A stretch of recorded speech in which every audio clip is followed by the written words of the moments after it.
Who shakes babies around here? Anybody?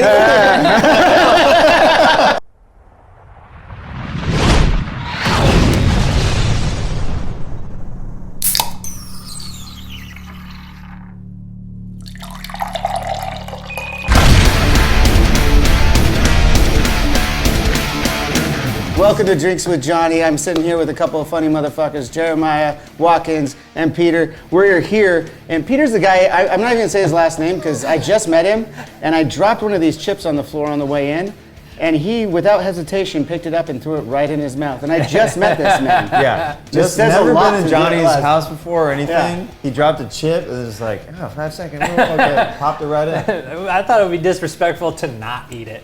You know what? I like it. Dirty your floor? Like, it's so Yeah. nice. Well, I don't know about that. I don't know if you really want to be eating off my floor. Oh, fair enough. But I mean, you did disclose that you're aware of my band. You do know who we are. Oh So my that God. was, and then you pick up a chip and eat it. Like that's. So wait, so after he said that he was aware of your band, did you take it as like he saw you drop the chips, like, oh, one of Johnny's chips. I gotta eat it real quick. I gotta consume it. I didn't think that till you just said Okay, it. I thought it. He like frames it. So how are we doing today? You guys just came in. You have a show in La Jolla tonight, right? Yeah, doing the La Jolla Comedy Store. Awesome. Yeah. So, you guys on tour together right now, or is this just like a From time few to shows time. here and there? Yeah, How we does it do work? shows like I try to do as many shows as I can with Peter. He's super funny, and he did my show Stand Up on the Spot last night at the Comedy Store, and killed it. It was super fun. We're starting to do like a series on YouTube where we're releasing them as episodes with different comics. And it's been super fun. Comedians go up with no prepared material, ask the audience for suggestions, and then you have to create stand-up on the spot. So it's the hardest show in comedy, but when it works out, it's beautiful. I watched a little bit of it, and I saw Eric Griffin talking shit on it as he was doing it. I know, That was pretty awesome. Yeah, I was yeah. like, well, I mean, that's Eric Griffin, though. It's his Oh, no, stand-up. that's Like, it in a that's nutshell. yeah. What are we doing? Why am I here? What am I doing this for? Oh, here we And go. it's- and it's hilarious. Yeah, he should get the tattoo, "Here we go," across his chest. Here we go. That's his demeanor on everything. So was this your first time on the spot? No, me and Jeremiah, we've known each other since like 2010 when we sort of moved to LA at the same time doing stand-up comedy and knowing nobody.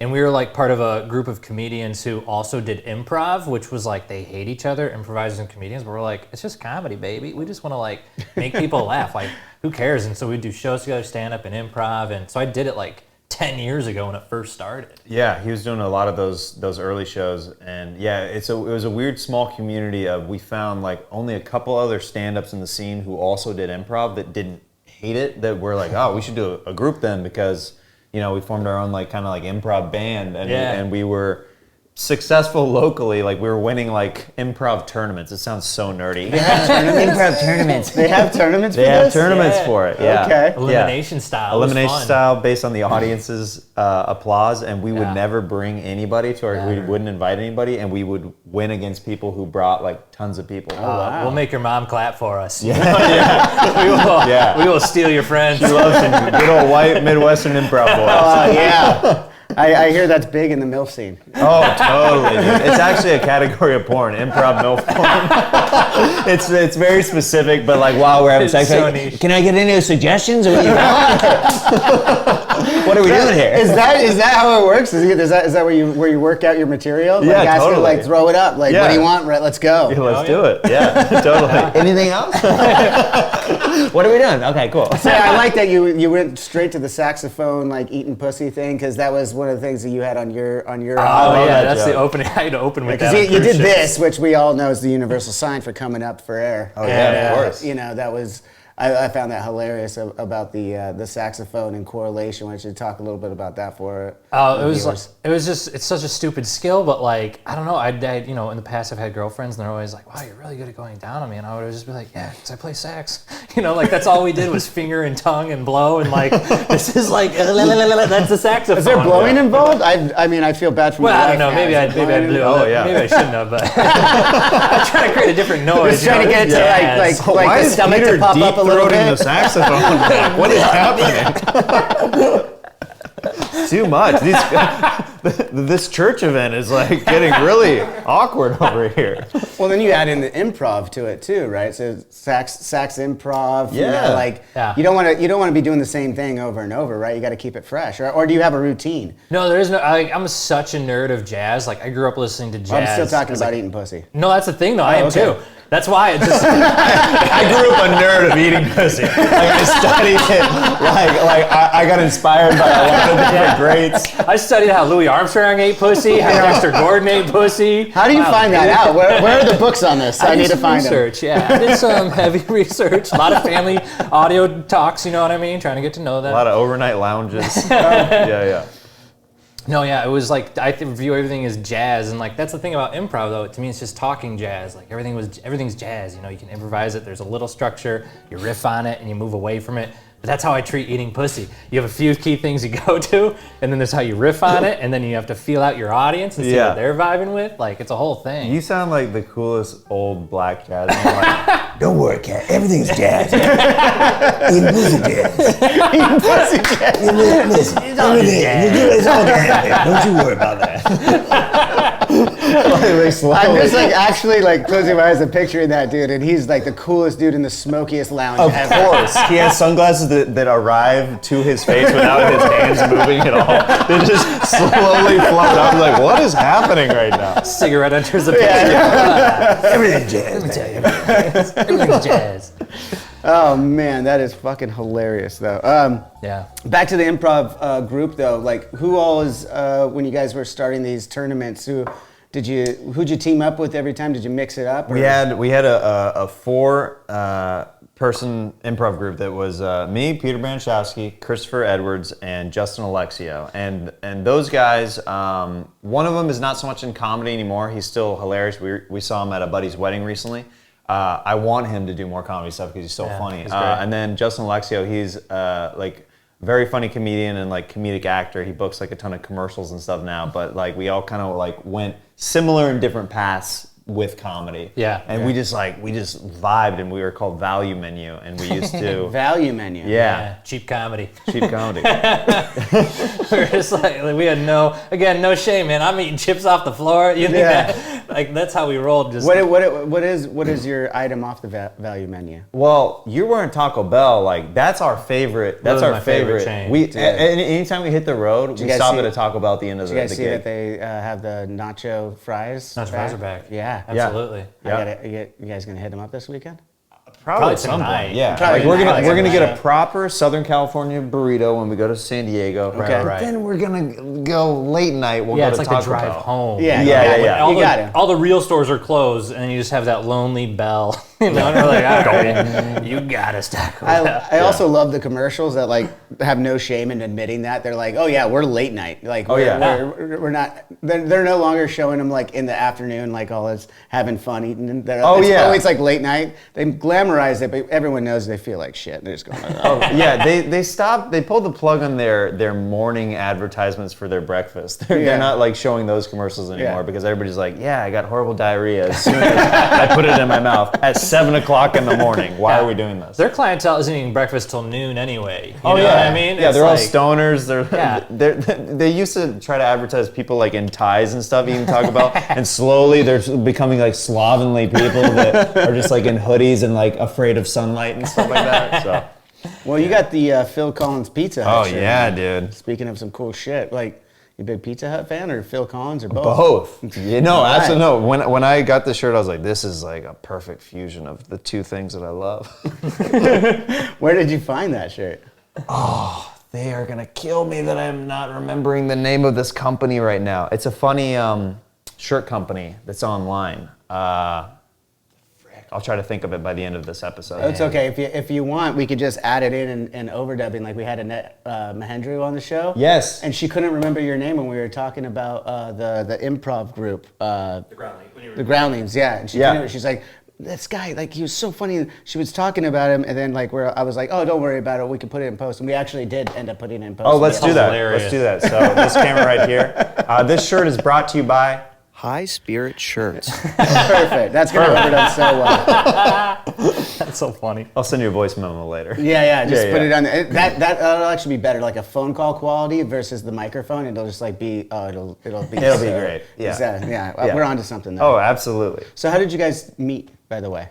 We a random open mic in LA. When you start doing open mics around any scene, whether it's like LA, New York, Chicago, whatever scene you're in, you start seeing the same amount of people, and you start seeing the people who kind of are looking at it as more like a hobby versus the people who are seriously doing it. Yeah. And I kept seeing this dude at like every mic that I was going to, and we became friends pretty quickly. We're both Midwesterners, and we just kind of hit it off. And comedically, like I liked his jokes a lot, and he thought he liked.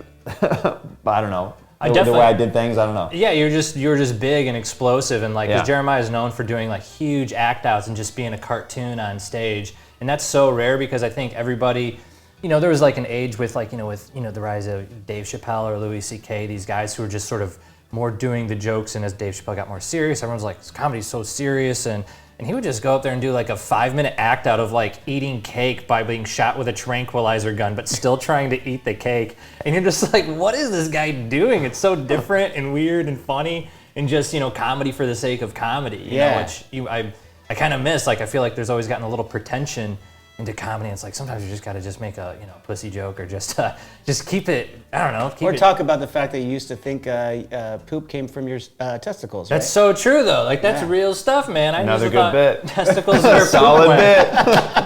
Poop balls. We're all sitting on them. Was that?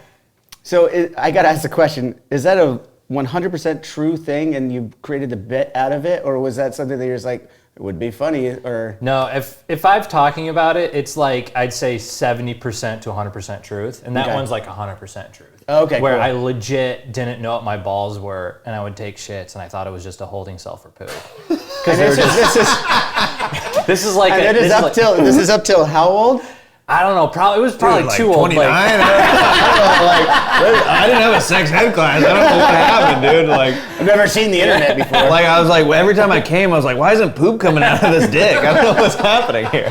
Yeah, my doctor said if it comes out like that, you might have a problem. Something's legitimately wrong. There's some wires crossed. Yeah. It was just definitely too old, like 8 or 9, where I was just like, what is this? Why don't anyone tell me? But I was too nervous to ask, because you're not supposed to ask stuff about that stuff. So I just kept it quiet, Yeah. But all that stuff in that album is like almost, I'd say like it's very, very close to truth. Yeah. I feel like you guys are the comedians. You correct me if I'm wrong. I feel like most comedy is kind of based on at least some aspect of truth, and then you might embellish it a little bit to make it a better story or a better laugh. But it usually comes somewhere, right? Sometimes like something will happen, like just like I think that's where a lot of situational comedy comes from. Is like you're put in a situation, and then your brain kind of is like, oh, that was funny, but like I thought it was gonna go in this, and this direction, and like what if it would have? And then you start going down that path and like kind of embellishing or hiding or whatever, you know what I mean? What if it would have? That's a cool way of, like, that's like, cool. it's kind of like an alternate ending on movies and stuff like that. You're like, that was cool, but then this other timeline, like, this would have been amazing if or if I would have had the balls to say this in that moment, but I was too shy, or, in the actual moment that it happened, I think you just touched upon, like, one of the questions I've asked comedians so many times, but I never knew how to ask it. You just, like, explained it so much better to me that's where you guys get to be creative, right? Oh, yeah. That's where it's like it becomes a story, like we're talking about a multiverse or a comic story or whatever. That's where you start interweaving all this stuff, right? Sure, because the one timeline of the person, if we're talking the multiverse, one timeline is a normal person, how they think, right? And it's a funny situation for the normal person. But then the comedian, that's that alternate timeline, is like, oh, no, that's a funny story, but like the difference is like, when a normal person is trying to do comedy, like for the first couple times, they'll tell a story that is just funny to them and their friends, and they don't understand why the audience isn't getting it. It's because you're not connecting to like the public. They don't know you like that, so you got to establish up front like why you're funny and what makes that story funny. So that's kind of like an offshoot. That makes sense. Yeah. It's kind of like, almost like painters. When you see their painting, you see how they see the world. And like with comedians, you see how we see the world with our jokes and our stories, because we don't see it as just, our testicles. We see poop and ball sacks, I if I could just compare my balls to Van Gogh real quick. Yeah. Like Peter's painting, he's like, why is there cum all over this thing? What is that? I think it should be closer to Pollock, but Yeah, there you go. Oh, we have a learner over here. Oh, okay. Trying to show up. Oh, Mr. Kombucha. Cheers. Thanks for being on the show. Of course, Here we go. I think you touched upon Hilarious. one thing too. I'm connecting with the audience. See, I'm a big professional wrestling fan. I don't know if you guys are. Yeah. You guys are? I'm not like major, but like a lot of my friends are like really deep in that scene. And I mean, we grew up like watching at least a little bit. Like I had like WCW. Oh yeah, and the because you guys were out there. Okay. And I had that on N64, and like I'd go over to friends' houses and play like on PlayStation and stuff like that. So definitely am versed at least decently in the professional wrestling world. Yeah. Yeah. It just made me think of it because there's a kinship to getting over in the ring and stuff, and there's a psychological aspect to it when a wrestler is just coming up for the first time.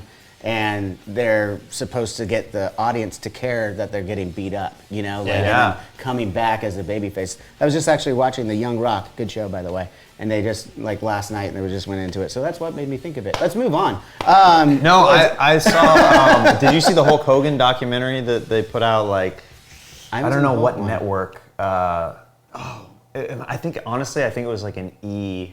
Like 1 hour special. Okay. But it was really good. Or was it the A&E ones? It might have been an A&E had like one. a series because they had Mick Foley, they had Stone Cold. I think they might have had a Hulk one. It was one of those. He had an interview that I thought was so cool where his kids were coming up to him after a match when he turned Hollywood Hogan with NWO. So good. His kids, he goes, my kids were coming up to me almost crying. They're like, Dad, don't they know that like that you're not really a bad person? He goes, no. They don't. He goes, this is their world, and he goes, tonight I'm a bad guy. Your dad's a bad guy, but just know, like I'm coming back to the good side. Like he's telling his kids, like don't worry about that. But like these people think it's real. They're throwing trash at him in front of his kids and like hitting him in the head and stuff like that. And his kids are like crying in tears, like why are they being so mean to you? He's like, I'm the villain right now. And But that's crazy. that's got to be hard for a kid though, right? Because you got to see your dad getting like hit with shit, but like he's actually enjoying it because he knows he's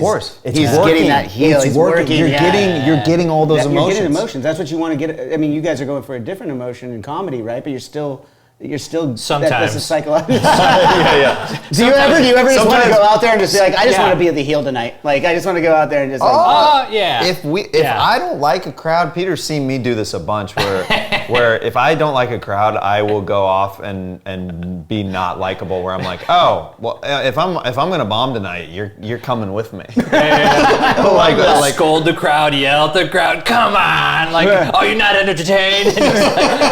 You just cheer them on. So good. Yeah. Is that almost more fun because you don't get to do it as often, or sometimes it's very freeing sometimes to play the heel with a crowd where you know that you're not gonna like quote unquote kill that night, so you're like, oh, let's have some fun then. Right. Let's flip it. Like if you don't like my set, you'll at least remember me at the end of tonight. That's how I look at some of the sets. Like I hate like you're talking about like emotions like with professional wrestlers and stuff like that. The worst thing somebody can say to me after a show or just their demeanor is be like, yeah, that was all right. I would rather than be like, you're the worst comic I've ever seen. I would prefer that 1,000 times over somebody be like, yeah, you did all right. Like that makes my blood curdle. Yeah. That's like the real bombing. Like that's to me that's a real bomb. Right. Yeah. It's like that old. The opposite of love is not hate; it's ambivalence. Mm-hmm. It's like they just don't care at all. You're like, oh crap. I remember, like, sometimes I see it as a challenge because, like, I once opened for like an entirely New York crowd in LA because Paul Reiser was headlining and I was opening for him, and I lived in New York for a year. And I'm like, oh, it's a big New York crowd. Sorry, a New York crowd in LA? Yeah, because Paul Reiser's a New York comic. And he did the Irvine Improv and sold it out. I'm familiar with Paul Reiser. I just people. wasn't sure if you could explain that a little bit more. Just because he's New York comedy, there's the people that'll gravitate people towards who comedy. live in LA who like lived in New York. Okay, they all come out to see Paul I thought Reiser. I understood that. I mean, I probably knew it's kind of like self-explanatory, I guess, but I just wanted to clarify a little bit. It's good that I did. It's sometimes like when a comic, like Sebastian Maniscalco, he's got like a ton of Italian fans, right? Yeah. Just because he talks a lot about that culture. So like or like a Felipe Esparza, he's got like a lot of Hispanic fans. If you do their shows with them, it's gonna bring that. So like, that energy, you know what I mean? So it's like either regional or even sometimes like ethnicity. Like wherever I open for Mazur Brownie, wherever he goes, all the Persians come out. You know, and some of the Indians or whatever, you know, that sort of region. But I was opening for Paul Reiser, and I lived in New York for a year, and I said, "Wow, big New York crowd." And I'm like, "Yeah, I lived there for a year." And a woman shouts from the back, "Didn't you love it?" And I go, "It's a shit city, and I hope it falls in the ocean." and the whole crowd just booed. They just started booing me. And this was like the first thing I said on stage, and I had 20 minutes. And I just go, "I'm gonna get you back, fuckers. Like, I'm gonna get you back. I don't care, boo me all you want. It gives me energy." And I was stuck in my set, and by the end, you win them all back. So sometimes I see it as a challenge of like, can I make them hate me and then love me? It's such a good icebreaker though, too. Like now that I'm hearing you tell that story, I'm like, you're just like going for it, and then like, it's a challenge, yes, absolutely, to bring them back, but it's also got to be like, they hate it, but they also got to know it's funny. Yeah, because if you shit on something right, people understand you've been through the shit, though. You know, if you just make fun of New York, people will be mad. But if you make fun of New York very specifically because a homeless man tried to kill you, they'll go, okay, all right, yeah, he gets it. Yeah, I've been to that pizza place. Yeah, like, I get where he's coming from now. That makes a little bit more sense to me. Yeah, they're like, yeah, it is kind of rough sometimes, I guess. Yeah. I mean, how do you guys deal with that in today's landscape? Like, I mean, just recently, I don't know if you guys heard, last night, I guess, Dave Chappelle got attacked on stage. It's so ridiculous, I mean, man. a couple of weeks ago, we had fucking, even a famous person like Will Smith slap a comedian. You know? So, I mean, what's next? I've been learning Muay Thai and Judo. That's the way I answer it. I'm like, you can try now. I'm like, I've been learning self-defense, bud. Come at me. Yeah, it's a weird one. For me, like, a lot of people are like, I can't believe this is happening. Like, the comics who do the road a lot, or they have done really just weird gigs over the years, I've been like pushed or hit on stage multiple times, like in my comedy career. Okay. I engage with the crowd a lot, and sometimes if I best somebody verbally, they don't know how to react other than where they're like, oh, well, he's outsmarting me like with his brain, fight. You know what I mean? Energy. Like that. Yeah, that's kind of what happens. Like you result to violence when we can't use your words anymore. Right. Yeah. So You got children, obviously, so yeah. Yeah, exactly. I don't know what to do. Who shakes babies around here? Anybody? He gets it. Yeah, so it's a whole thing. Like, it's been going on for a while. Unfortunately, I think that there's gonna be dumb stuff like this that's gonna keep happening more. I think it'll be the first time that this is happening to more famous people in a while, though. It's been happening to like the road dogs and the working comics for forever, since the beginning of stand-up. Makes sense. But I think it's gonna be more in the limelight for a while because Will Smith decided to do that on the biggest stage on earth when everybody was happening to watch that award show in front of every celebrity. Well, I'm still not sure everyone was watching at the time. They tuned in afterwards. Yes. No, the ratings weren't good. The ratings definitely weren't good. I still think there was. I think there's a part of that at least still that was like a little staged, just because it's too much of a coincidence that he's they've been close. and they've been going that far down for so long. It's just like, I'm sure there was real emotion. I'm not saying the slap was fucking a fake slap of any kind. I'm just saying there had to have been some Illuminati doings with them. There's something There's something there. Because I mean, and because who else could get away with it? Everyone's already. I turn on the TV right now. They're showing every single Will Smith movie that's ever been made right now. Yeah. Like everything. Well, his name is being searched so much right now. Like, regardless of like him apologizing and everything. Nice little career boost, to get attention back on you again. And who can bounce back from something that is obviously that far in the wrong? Will Smith was immediately so there was already likable. everyone was already backing him immediately. And the new Fresh Prince show is coming out. Coincidence, guys. That's all I'm saying, guys. He gives my producer gives me shit because I'm like so into pro wrestling. I'm all, cuts back to us. We all have tinfoil hats on. Listen, guys, this is like 3 hours later. We're like wearing aluminum foil blankets and rocking back and forth. If there was a ploy to get these views up. Now, if Will Smith came at him with a chair, that would have been cool. And he comes with the can! Just crashes a trash can out. That would have been insane. That would be rad. And then dope, Denzel comes in and... Oh, man. yeah. That would have been cool. That would have been That would incredible. have been actually fun. Yeah, man. If you're gonna go for it, let's go for it next time. And then Oscars, what would it be? 2031. It seems to be every like 10 years. The Oscars has to do something to make someone care SummerSlam about mixed it with again. Oscars. Oh, let's do it. That'd be fun. I think they do that. It's called the WWE Hall of Fame. Oh yeah. Okay. Yeah. That's essentially for sure. No, I was really interested in your guys' take on that, but it makes sense that you say like a lot of the road comedians have been dealing with that for years. Yeah. I mean, I know when we don't get it so often anymore, but when I was traveling in those clubs and stuff and playing music, all sorts of heckling, all sorts of people throwing shit at you. I mean, you go to some places in Philly. Love you now, Philly, but god damn, you sucked for a while. No, they were just really good at roasting us, and then every once in a while you get hit with something pretty heavy in the face while you're trying to play, and you're like, the fuck was that? Yeah. Wow. Yeah. I can imagine that while you're also trying to play. I feel like that takes more concentration, you know? Because you can't even yell at them back, you know?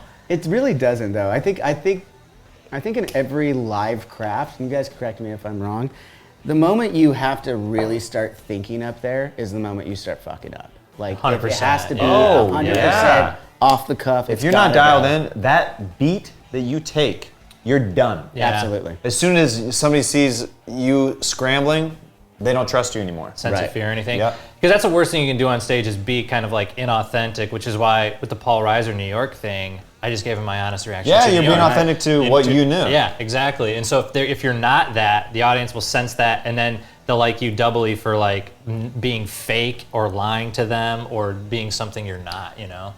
If you, as a stand-up, do like as white guys, if you do like any urban rooms, one thing in those rooms that they will sniff out immediately if you're not being your true self or being honest. Yeah. If you're a white guy who is trying to be like, hey, what's up, y'all? Like, you know what I mean? Right away. Cringy. Immediate I just cringed you silence. even joking about it. I was like, ooh. It happens a lot though So when much. people see like, you know, they see maybe an all black crowd or they see like an all Latino crowd. They're Right. like, hey, what's up? You know, like giving a little bit of juice in that direction. Those audiences immediately will be like, oh, well, this person's not being real. There's no way, like, we're Not like, only that, they're also being very insulting. Yeah, it's Yeah. pandering.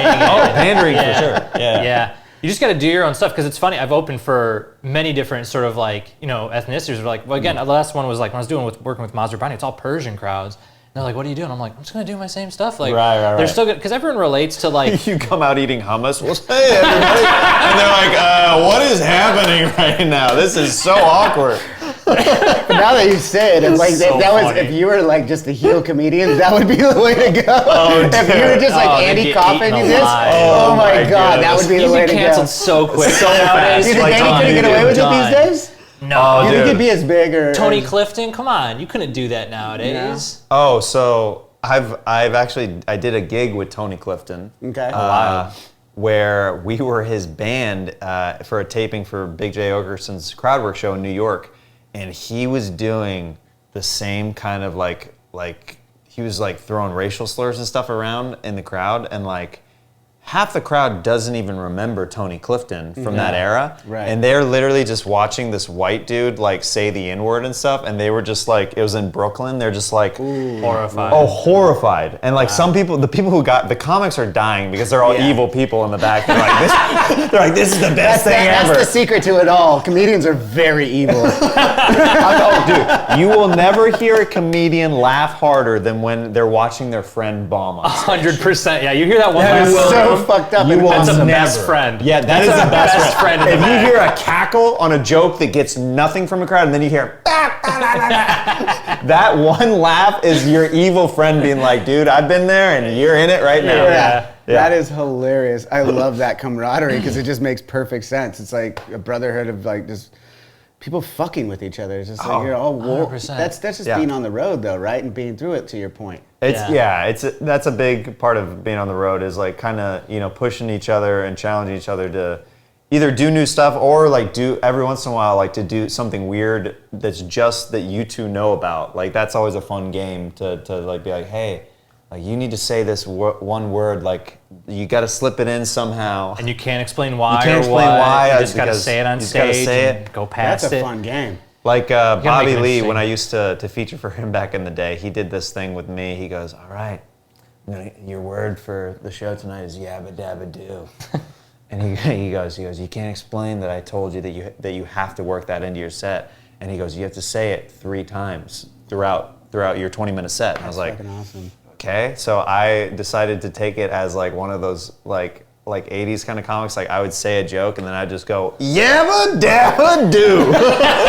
Like that was like my punchline. As your and catchphrase. it was like Was a it going catchphrase over? comic. They loved it. I was like, oh, I hate this crowd for loving this. I was like, you guys are What was that horrible. crowd at? I was in Phoenix, All right, Phoenix, you're a shit crowd. and I'll be there in June. Come see That is the best promo to a show I think Right. I've ever seen. Right. So funny. Speaking of crowds, though, what was like for each of you? What's like the wittiest crowd you've been in front of that like just really fucking got you? Like not got you in a like understand you kind of sense. I mean like got you good. Like you're up there and you're like, that was fucking funny. Like a heckler. Oh, this happened recently to me, real recently to me. Someone in a San Francisco crowd, middle of my set, I'm having a great set. I take a quick beat where I'm about to ask somebody a question, and there was this heckler who was waiting for any silence, and he just goes, "What are you running from?" And I stopped it was literally like I pulled the vinyl off the record. I was like, "Ugh." I was like, why would you say that? It caught me so off guard because it was so specific and it's such a psychological warfare tactic. Right. And I started riffing about like how I needed therapy and all this stuff. I just went along with it and it worked out being a fun bit, but like, that's a good heckle. Yeah. It Yeah. came out of nowhere. It has nothing to do with what you're talking about. What are you running from? Yeah. That was one of the best ones that I've heard in a long time. Because solid. like you suck, that kind No, of stuff is that's so easy. generic. You know what I Yeah, mean? That's yeah, yeah. easy. That person like was like they came to the show. Oh, yeah. Like just waiting for Ready that for moment, that, yeah. like before they bought tickets or anything. Like I'm gonna do this tonight, you know? Solid. What city was that in? San San Francisco. Francisco. You already said Yeah, that. I'm yeah. sorry. Yeah. Sometimes Yeah. I pretend I'm listening. I used to do late night shows at the Improv all the time till like 2 or 3 a.m. and there would always be people there. But I would host them. I do so much material and I would do a lot of material about my family and my upbringing because it was wild. And I remember it wasn't even like a heckle. It was almost like whispering under their breath. But I just finished some bit, and then they just somebody like in the front row goes, "Who hurt you?" And I was just like, "Oh," and it just really shook me. And then I was did like, "Wait a minute." they like a list of people who hurt you? Going through a Rolodex. I'm like, wait, am I hurt? Like, what? Like, it was so weird. Like Jeremiah's, where it's just like kind of personal and touches Yeah. your soul. It's not like a heckler. You're just like, God dang, Because man, like that was real. a physical appearance thing, you can always come back with something about their appearance. You know what Yeah, I mean? and you're like, ready for it. You're You know ready. what you You know. look like. Yeah. We're aware of what we look Yeah. like. We When have you go noses, on stage. we've seen yeah. them. Yeah. I think everybody is really aware. Like, if they're true to themselves, they really know what they look like. Yeah. If you, especially like in our fields, like if we're putting ourselves out there that hard, like people, Yeah. are Yeah. gonna come judge it. And you've probably gotten shit like, I mean, I'm speaking for myself, but you guys correct me if I'm wrong here. Probably gotten shit like your whole life. So you've like heard, you've heard. Oh, yeah. I've heard every fucking short joke you motherfuckers want to put in that comments thing my entire life. It's not. It's really easy. Keep going. I'll destroy you later. What did you say? Motherfucker! Dang it, man! He brought a new one. That's fucking So funny. funny. That's fun stuff. Back to some more stand-up comedy stuff, though. Obviously, that's what you're here for. You guys are. You got the La Jolla show. You got. Let's talk a little bit more about what you got going on, Jeremiah. You got. Sure. So you got some shows coming up here. Let's do some shameless plugging here, real quick. Yeah, I'm gonna be at Copper Blues Live at the beginning of June, and then just shows up and down kind of the coast of California in May. I'm at the Comedy Store every week, a couple times a week. Come see me, and every second Tuesday of the month I do my show, Stand Up on the Spot, live at the Comedy Store, and we've been doing tapings for that. And like I said, Peter was a part of that, and online on my YouTube channel, youtube.com/Jeremiah Watkins.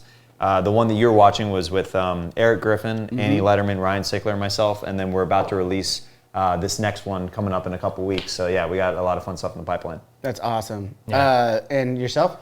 I've got nothing. Like Okay, I was cool. just on an episode of General Hospital, but How was it? I meant to ask you about that. We were doing some research. We're supposed on to that, have a premiere Yeah. to watch it, It was dude. so Wait a funny. minute. When is it? Do you know yet when it's coming out? Yeah, it aired, I think, already aired, this okay. past Tuesday, I think, this week. So this past Tuesday, the 27th. You gotta put that on Instagram. It's What like- What was your I role? know, Like, I wanna what get is your role? What was your line? What was- was it like being on a soap opera? First of all, I actually have way more respect for soap operas and soap opera actors because if you know anything about film or television, you know, if you shoot film or TV, you're shooting like maybe a page or two a day, depending on the kind of scene it is, because there's so much involved with setting up the lights, the takes, the angles, or whatever. Soap operas, they shot 120 pages in one day. Wow. In like a 12-hour day, 120, and that's regular for them because they're churning out. That's like all 4 memorized episodes a week. lines that all these Oh, actors yeah. have? You only That's get a crazy amount of dialogue. one take. There are no reshoots. Like that's why some people may like, oh, that looked weird, or oh, that was a little off. Yeah, because they only get one shot at That's it. super to interesting. Do it. They shoot so. That's fast. basically watching live TV with a little bit of a delay. I mean, you've 100%. got editing going on Yeah. for camera angles and stuff. But as far as acting goes, you're basically yeah. doing Broadway every day on a soundstage. It's right? incredible. And I worked with all the cast essentially that my scenes were with was like this group of women at a table, and then I was off to the side as a bellboy who like sells out their position because they're famous, a billionaire lady, and I go, oh, they're over there to paparazzi, and I get some money, and that's my role. But these women were incredible to watch because they just had pages and pages and pages that they're just getting and then looking at and then memorizing and then jumping into character and then doing that over and over and over all day long. And I'm just like, these women are like machines. They're like probably all the actors, but they just go. It was so crazy to watch. Are they memorizing them verbatim, or are they getting a little bit of room to riff? I'm not sure, but I wouldn't be surprised if it's verbatim. You'd be surprised how many people do something like a soap, but they're like, yeah, I was Juilliard, Shakespeare trained. And you're like, what? And you're like, oh, dear God. Wow. But, so I don't know. It was fun to be on set, and it was just fun to watch, in the meat factory, just watching it get made, going, holy crap, this is work. This is work for these people. So it was crazy. What was the part that you did? I was a bellboy. I was a young, sexy bellboy off in the corner. And I gave up. I don't even remember my line. It was super long and full of dialogue nobody says. It was like all these words like, oh, they're eating in the face of whatever is eating in the Metro Court Gardens. It was so long and weird. I'm like, I don't know. I couldn't remember it. I'm so lucky I got it on the first take. I was there so long because I had such a small scene. They're like, be here by noon. And you're like, all right. They're like, we're not going to shoot till 7. You're like, kill me.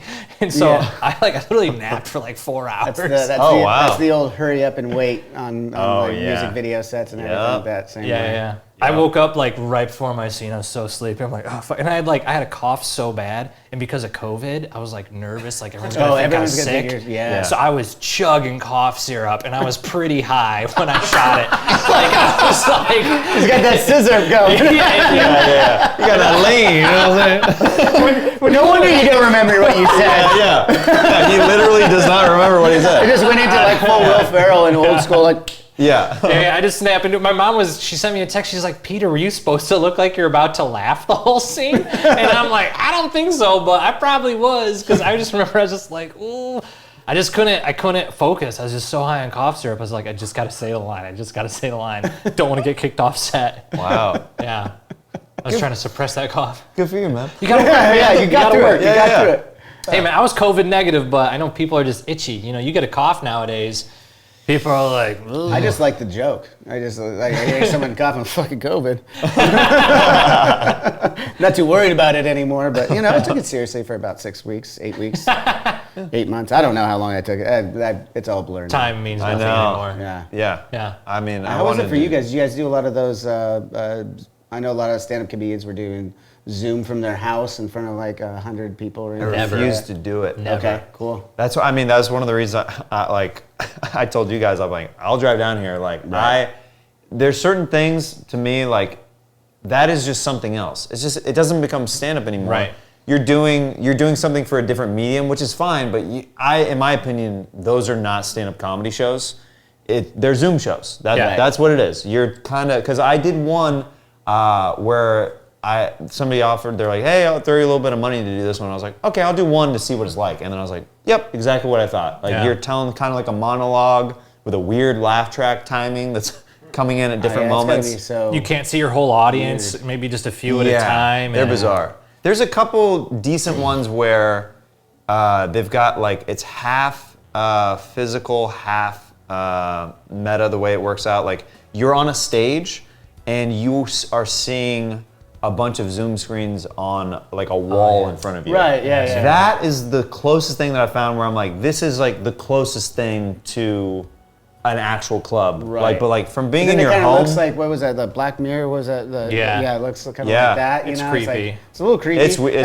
I saw our friend Brad Williams did a couple of those. So this is one. I saw him do an Instagram on that and I was like, that looks so weird. But then I saw the WWE going back to professional wrestling as I always do. SmackDown was like, they did walls around the entire fucking ring of that shit. Right, yeah. I think it's one of those things where, you know, at the height of the pandemic, like we're trying to figure out anything that we could do to get to the real thing, but like now this back, I don't think that people will want it. It was very interesting though, because I was thinking the whole time, I don't know about you guys, I was like, is this going to be like its own thing too? Or are we, like now, it seems like now we know everyone wants to be back in person. Yeah, that was just a Band-Aid. But it was like, okay. Yeah. I think, well, they're starting to put all those movies like exclusively back, like in the movie theaters, and I'm down for that because I love movie theaters. I love that they're not putting that stuff straight on HBO anymore because I want the movie theaters to survive. It's like one of my favorite pastimes is to go to the theater. Yeah. You never get, there's no, and it's any live performance, live music, live comedy, live painting, I don't know if that's a thing, but just getting together with people and sharing an experience. I like that you went for it though anyway. I don't know if live painting's a thing, but I'm still gonna do it. I just did a comedy show in Texas where you had to paint while doing a set. What? This comedian Avery Moore, she did my stand-up on the spot in Houston actually, very funny comic. She co-host that, and you have to go up and do a set while you're painting. And I threw my set out the window and I just did a character while I painted because I was like, I'm already a bad painter as it is. I'm like, I'm not gonna fail at two things at the same time. so I just like improvised a character that I did like while I was painting and stuff like that. How did the painting come out? Can they see you while you're painting? Yes. Or is it like a reveal at the end? The canvas is facing the audience. Okay. So you're kind of doing one of these where you're like talking to the audience and then you're painting and stuff like that. And then, so I revealed, the character that I did, it was a German guy who was pro-sex, but has never had sex before. So I was throwing out all these sexual terms that he was like confused about and stuff like that. And then at the end, he revealed that the painting was what she thought was a vagina, but it was actually just a slice of pizza. So like the whole painting. No. So it looks like the way I was painting it the whole time, it looks like I'm slowly, painting like this, this vaginal thing. Yeah. Vaginal? I said vaginal. I know a lot about vaginals, guys. That's a thing that I know a thing or two about. But yeah, I painted it around so there was just a triangle, at the end, and then I slowly started to fill it in, and then like with the yellow, and then like as soon as I put the pepperonis on the audience knew what it was going. I was like, all right. Oh, that's when it was? That was the reveal was the pepperoni. See, I've seen a couple that I would be like, I still don't know what that is. Yeah. Yeah, it was a weird one. It was fun though. I would ask for a nude model. Any volunteers? I need someone to draw. No? All right. Well, I'll do it myself. Or are you just looking for a date though? I want. If anyone did it, I'd be like, this is awesome. This is hysterical. He's like, I can't believe this worked. This is crazy. And if you can you sign your phone number right now? Yeah. And this release form. Thank you so much. I do not want to get any kind of sued. So I was listening to Scissor Bros. Oh yeah. Yeah. Very funny stuff. Oh, thank you. But one thing that caught my ear as a basketball fan, you said you were watching Winning Time. Yes, on HBO I love Max. that show. That show is so good. Did you watch the last nights or was it Sunday nights? Yes. You saw the new one? Yeah. So good. Dude, some people are crapping on it. I love it. I just, it's so fun. Well, Adam McKay is doing a great job with it. That's what and John C. Reilly on that show is so good. He's made for that role. Dr. He really Bus. is. I mean, he really is. Yeah. Like, that's, when I first saw the previews for it, I was like, what is this? And then it started with John C. Reilly being like the perfect casting job for it, and then everybody else was like really good casting on it. Oh too. yeah. I like all the characters on there and everything, and just like the season, just the way that they're setting everything up and like the ups and downs and everything. Like, they're like a big plot point was that Magic Johnson was he's seeing his like longtime girlfriend, like, but he's still kind of like messing around with other girls. And he gets her best friend pregnant in one of the episodes. And it's like this whole story arc that happens. Is that what was happening in General Hospital? There's too many storylines. I would never remember. That show is so dense. It's crazy. I don't know how anybody remembers anything that happens on that show. Because I was watching it and I was just like, this is like ADD for middle-aged moms. I don't know how they do all this and remember it. A lot of storylines going on. So many millions of They're storylines. back from the dead? What's happening? Right. People are waking up from comas, falling into them, getting people pregnant. Did you ever play basketball back in the day? I know. I mean, not well. But do you play pool? I haven't played pool in a long time. I did hear that you fancy yourself a bit of a shark. He's good. I'm not a shark. I'm good for a comedian, if that makes sense. Does that make sense? I don't know how good comedians are. He's good for a regular guy too. For a comedian, like a lot of comedians don't play pool, so like the fact that I even play a little bit, I'm good for a comedian, if that makes sense. Okay. Yeah. But he's good. Well, I wouldn't say I'm a shark. But. If you guys got time at the end of this, maybe I'll take that off and we can Oh, show I would everything love that. I can tell it's a nice table just by the covering and the legs. you know, it's covered. It's covered. No, I brought that in up here years ago, and I honestly cannot remember the last time I played it. Usually, like my kids and his friends come over and just throw. He's 5. So they're not actually playing. They love like bouncing the balls back Yeah. and forth. Oh, well, you have a kid too. Yeah, he just turned 1. Mr. 1. Yeah, Wow, yeah. you're just about to get started. I know. Yeah. Wow. Yeah.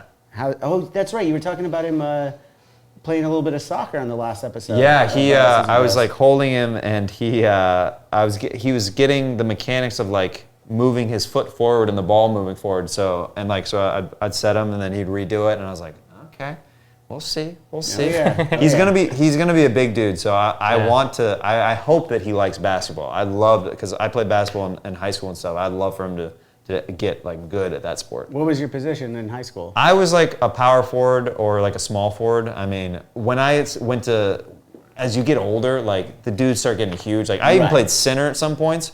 And the only reason I was able to play center is because I was good with my body of being able to box people out, like just being strong enough down low to do that. And I'm not a very strong guy, but if you get low to big guys, they rarely actually will get down. And I was able to like box out these big guys, and they're like shocked that like I was getting the rebounds over them, and it's just placement over anything. Yeah, that makes a lot of sense too. I mean, especially when you're talking about on a high school level, you're not going against the athletic 7-footers. You're going against the unathletic 6'7". I played against on Saturday a dude that was 6'8", and he was big too. He probably weighed like 280, like big dude. And I'm so sore right now just because like I was trying to even compete with this dude. Yeah, you just described LeBron James, by the way, 6'8" and 280. Dude, this dude is, he was huge. Yeah. And he didn't play like LeBron, but... Not many can. Not many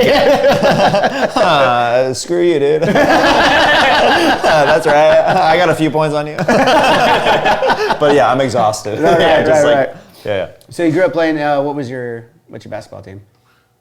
So I just play. My current basketball. I grew up in the era of the Bulls. In Kansas, we don't have a team. Right. We had before like I was old enough like to be around. We had the Kansas City Kings before they went to Sacramento. But which I've got some cool Kansas City Kings gear, which looks You still dope. have it? That's awesome. A buddy like got me one off the internet just because it's just a cool kind of throwback thing. Right. But I went to the first NBA game I went to just this last year. I saw the Trailblazers play in a playoff game in Portland, and dude, the energy in that stadium, like they love their team. It was really cool to witness. I'm diehard Lakers fan. So Okay. that's why I was like, when I saw Winning Time, Oh, you're I was like, this is perfect. fucking amazing. Yeah, yeah. And you know, I don't know how true some of those backstories are. You really don't know. It is probably fabricated, as we talked about. You know, I'm sure that. But some of makes it a they better probably story. left out because it was too Too, crazy like, for network. You know what I mean? There's a lot of You that know, going on. what was I gonna say There's there? for sure some stuff with Magic. Like there's, I mean, you know, they show glimpses of like him waking up with like 2 or 3 women. I'm like, oh, this is just, I mean, I can't even imagine like the harem of women that he would have had holding court in these different cities. I mean, they talked to, I mean, famously too, Wilt Chamberlain, who was on the Lakers for a time too. Mm-hmm. But I mean, there's a reason why he went to a bunch of different teams. He didn't want to be in one city at all times, right? I mean, it's famously, look up what Wilt Chamberlain. His number. His number. Yeah. Not his basketball. Not his acumen. basketball. It's a different kind of number, a different kind of stat. Yeah, pretty crazy. But, I mean, I want to believe all those things because I think that's larger than life. Like, I mean, like it's amazing. That one, I was one of the early episodes when Magic turned down the shoe deal for Nike. Oh, and they give the stats. They offered Magic either stock in Nike, it was a startup company, or he gets a guarantee with Converse. He went with Converse. Yeah. Because he didn't take the Nike, it was like something like what, 50 billion or something like that? It was, or something even bigger. I think it was like 2 or 3 billion, not that many billions. It was something like that because it's like $4 billion. It was which is, you know, that's how many hundreds of millions of dollars. Like that's a lot of fucking money, especially from the 80s to now. Like I mean, was that when he's MJ just fine. Let's be Yeah, real. he's doing good. He's doing okay. Magic, we know you're watching right now. We're big fans. Listen, I'm Tony absolutely and a I, big we fan. love the Lakers. I love the okay? Lakers. I want to go Die to a hard. Lakers game. I haven't been to a Lakers game yet. Ever? Never. Oh, dude, Yeah. we got to go next season. I would love Stay to. in touch. You got my number now. Like, Yeah. absolutely. Let's go. Dude. I used to have season tickets with our singer Matt. We would go during the Kobe era. It was Oh, dude. Dude. What a cool time to be a amazing. fan of the Oh, it was Lakers, a- man. Yeah. before I had those season tickets, before we could afford them. Me and my roommate would watch literally every single regular season game that Kobe would. I mean, and when he made it to the playoffs. Yeah. And I'm talking when it was just him, Lamar Odom, and then a bunch of G leaguers. Yeah. It was like that's what the team looked like. But it was, and they were not very good. But it was like I didn't care. I wanted to watch Kobe. So every single you, day. as a diehard basketball fan, do you consider Kobe the GOAT or Jordan or LeBron? Like, or do you think it's too hard to compare the different eras? Because there's I different don't think people who have that's- different stances on like, oh, this is for sure the GOAT, or basketball has changed and evolved so much over the years where you can't really compare some of the different eras of players. I hear that argument about the eras and stuff, and I totally understand. I also feel like it's a little bit of like the old George Carlin, like I don't like things the way they used to be, or things aren't the way that they used to Right, be. Kind yeah, of thing. Old It's like- man syndrome. But it's also like, but then you realize how many kids looked up to Jordan and Magic and naturally, and I'm a guy who believes in evolution. Sorry, people. You're naturally going to get people who get we better. just and lost better. all my viewers. I don't know why you said that, Johnny. I don't know. That's really frustrating. But And you know, I'm probably the only person here who does that. You know, Dude, if he but brings like- up the Earth is round, I'm out. I'm out, bro. we're not playing pool afterwards. I can't lose any more Yeah, fans. Goodbye, Lakers we were having game. such a good time before too. Well, that's the end of the show. No, no, but like I just feel like each era.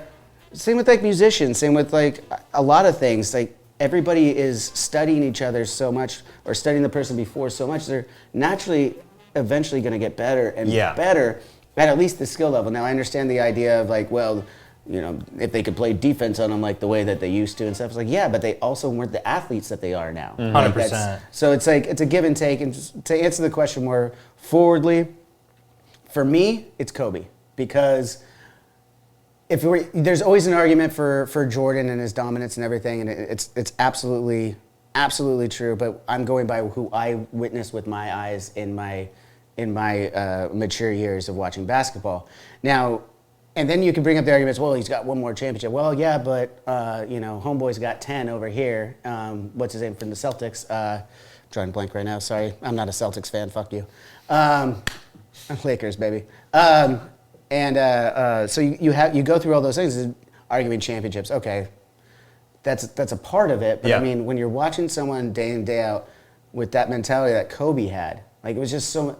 like I know Jordan was the killer behind the scenes. Like you hear all the stories, and then of course it comes out like that ESPN special. Last Dance was so. Last Dance was so good. I love it so much. But like Kobe, like everyone could see it on the court that he was like talking shit and killing everybody. Mamba mentality. Mamba mentality was so cool. Yeah, it was strong. And for me, it also brings in that entertainment value too. Like I'm really into that entertainment value. Yeah. So if I encompass everything that made Kobe, he's just the GOAT to me. Like for basketball. Did you see? I'm sure you've seen it, but there's this great internet clip of him.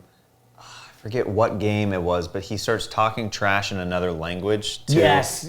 It's so dope. He literally like, and then he starts saying is how many racks you want on this free throw? Like he's just like making bets. Like I'm gonna make this right now. Yeah. Like just like mid betting game, on the dude. It's like a serious game, and Yeah. he's just.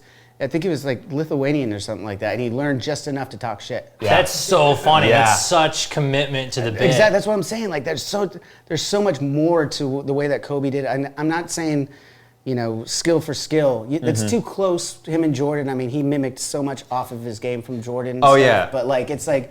But when then they asked Jordan, shit. when they asked Jordan, they're like, "What do you think about Kobe?" He goes, "Well, he copied all my moves." Yeah. He's just like, yeah. Well, I'm the better player, but he copied all my moves. Yeah. Yeah. But then Kobe said, "I'd still take him one-on-one." Yeah. and then Jordan's like, "No, he fucking said that straight to my face." He was an 18-year-old kid when they played. He's like, "I'm taking you one-on-one tonight." He's like, and the balls on this kid. Yeah, that's fucking awesome. Yeah. And again, I bring back to say, Kobe's my GOAT. I understand you could all argue about it, but I'm just saying for me, that's my GOAT. Nice. Who's yours, Jordy? Yeah, I mean, just because I think it's similar. The thing with like the GOAT mentality is like, it's kind of like whoever you saw like in certain years of your life, like when you watch Saturday Night Live, that's your cast. Right. You know That's what I mean? a fucking great analogy right there. Because like whoever your GOAT is, like there's gonna be the people who are gonna say, like whether it's football, basketball, whatever, like this is my guy, but like when did you learn about this? You know what I mean? Right. My favorite cast at SNL is the early 90s when I was literally between like 6 and 10. And it was like Farley, Spade, those eras, Sandler, that era like was so funny to me. And I still stand by that. I'm like, there was something like irreverent and weird about that era of SNL that was just like felt different. I agree. So like I think it's that's kind of the way it ends up being. Like how old were you when you saw Kobe doing this, or like where did that person make you fall in love with the league or the sport or whatever? It's who makes you love the game. Yeah, that's the reason you love the game. He made Absolutely. me love it more. I couldn't agree more. And I love the SNL analogy. What is it for you in the SNL analogy? I don't know, like Will Ferrell, I mean, when he came out of SNL, he was just different. And they was like hated a whole him. different end. Everybody hated him when he first started out. Yeah. Well, I mean, that first movie was Night of the Roxbury, which ended up being a cult classic. But at the time, like everyone just went, "That's the first movie you're getting?" Him and Chris Kattan, like, oh, dude, I love that. Such a weird duo too. Like, but Will Ferrell just hit different for me. Of just like it was such a sort of. I don't know. He was just such a caveman. He was like just this weird, dumb, giant man being as silly as possible, walking to board meetings in a thong. It was just simple and that's dumb. such a great skit. It's so simple and so easy. I guess a little story behind the scenes of that sketch where he's wearing the thong. During dress rehearsal, he had way more of his butt covered up. But then when it went live to air, he rolled it way higher and tucked it. So that's why everybody's like losing it because they're like, I can't believe he's putting his butt out. We're not allowed to do this. You know? That's amazing. That's my favorite kind of stuff. That's bad. Yeah. People I didn't going realize for it. that. And Farley used to do this thing when he was like Matt Foley, motivational speaker. Oh, so he would know, this is how much of a GOAT he is. Like he would always be wanting to try to break his cast members. He would know whenever each camera, the light would go up. As soon as the light would go up, like and on this camera over here, he would start crossing his eyes and making faces to the people over here to try to get them to break every single time the camera changed. Yeah, wow. That's funny. So he knew about like the spaces in between. Yes, to, he like, knew. try and He knew the them. beats to try to break them. Like he was always just relentless, just trying to get people to laugh because that's like the best thing. Like people love. Like, if you can make, break. that's the thing is making your cast members break. It's like people who make it fun. It's not like just doing your role or having it. It's like making it also a game within a game. Yeah. Like the stand up when we do like the thing with Bobby Lee. You know what I mean? Right. making it, because you're just making it fun at that point. If you're having fun, the audience is having fun. You know, and that's what I love to see in any kind of performer. Yeah, that's. I love that you pointed that out, because as he was telling the story, that's what I was thinking. I was like, it sounds like he's genius, and like I'm sure he was just trying to have a fucking good time with his buddies on the stage. 100%. You know? That's what I literally at the end of every set, whether it's a small one or whether I'm headlining, like the goal, I'm always trying to have as much fun as possible on stage, and then I hope that it translates to the audience at the end of the show. Well, that goes back to being real, right? That's what you're always trying to do as an entertainer. I think in any aspect is you're out here doing something that you love. Yeah. Have fucking fun with it. That's the most genuine thing you can do, right? Yeah. Yeah, why would you ever treat that like an actual like job? You know what I mean? Well, That makes You zero just sense. look like an asshole. Like you're playing bass and it's like, you know, it's like, why does he look so like upset? You know what I mean? You don't have to do that. Yeah. Like I no love- one said like you have to fucking play bass. Like when people Or- are rocking or do out on comedy, stage, yeah. I love, you know, just really just fucking going feeling for it and man. thrashing. Angus Young, man, knocking out your own teeth while you're playing guitar. You're like, Yeah. what is this energy, bro? Yeah. I mean, some people enjoy that too. They enjoy pain, then go for it. But you know, like I'm loving it. but smile while you're doing it. Right, exactly. We were talking about that last night because we did stand up on the spot, and like Jeremiah does this thing where after the comic does their bit with the audience, does a improvised stand-up set, he talks and then we take suggestions together, but we hadn't been on stage together just riffing and joking in years like that, and we did it last night, and it was just so much fun again. Yeah. It was just a thing of like, I'm just having fun with my buddy again in front of an audience. Is this one going to be on YouTube as well, or does it? It will. Yeah. Yeah, we filmed last night, so yeah, that'll be out in a couple months from now. Oh, awesome! So it's Yeah. usually like a couple month turnaround from what people will see live at the comedy Yeah, store. so it takes, there's like a couple things that happens. After we film it, obviously editing takes a while, but we chop up the sets and send them to the comics to get their approval to make sure that they're good to go. right. Since it is improvised and they're being raw, like I never want to take advantage of like somebody being like, oh, I don't like how I looked in that situation, you know? It's just like podcasting and stuff Oh, like yeah. that too. Like I always make sure that I send stuff. You guys will each get a copy of this before it goes out, but be vigilant because I got to drop this on Monday. Hilarious. You don't listen. Yeah, everything's staying in. All right? You don't have to, we're not divas. You don't gotta cut anything out, dude. I'll whip out my sack right now and be like, leave it in. In California, that works. So that's all going in. Yeah, it's all going in. But speaking of, this will come out on Monday, but you must have, this is your first kid, Yeah. your wife's first kid. This is your first Mother's Day coming up on Sunday. Yeah. wow. I It's a gotta big figure one. it out. You gotta dude. figure this wow. shit out. Yeah, It's a big yeah. one. I mentioned, this is how dumb I am. Like I mentioned like, oh yeah, I gotta get something for my mom. My wife goes, yeah, and I'm a mom now too. I'm like, oh You no. said it in front of her? Yeah, I said it right in front of her. I was like, oh, you are a What'd you mom. do? I forget that I'm a dad. I forget that I'm a dad person. Yeah. It's so weird, like to be like, I'm a dad. It's like, I just still is blowing my mind that it's Sure. happening. Well, I mean, but here's the way you play it off. I've done this 5 years now. Please tell me. Play it off now. You're just like, oh, I had something the whole time. I was just throwing you off the scent. Yeah, okay. That's a good line. Yeah. Yeah. You can use I that. wanted it for- to be a surprise. I did that one time and she goes, you're not that good of an actor. I was like, ooh. Ooh, yikes. You know, I started a feature-length film, right? Ooh, the scent did not work. Okay. That's amazing. I'll just say massages are really good gifts. And Honestly? it's not bad. And then taking the kid for that day. That's a great one. That's brilliant.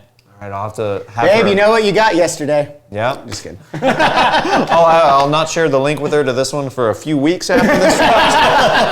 Oh, don't worry. Our wives aren't watching this. No, totally. They stopped watching us years ago. My wife actually stopped watching my concerts years ago. Yeah. She'd Oh, show yeah. up to like one at the beginning of the cycle, and she's like, all right, I've seen it.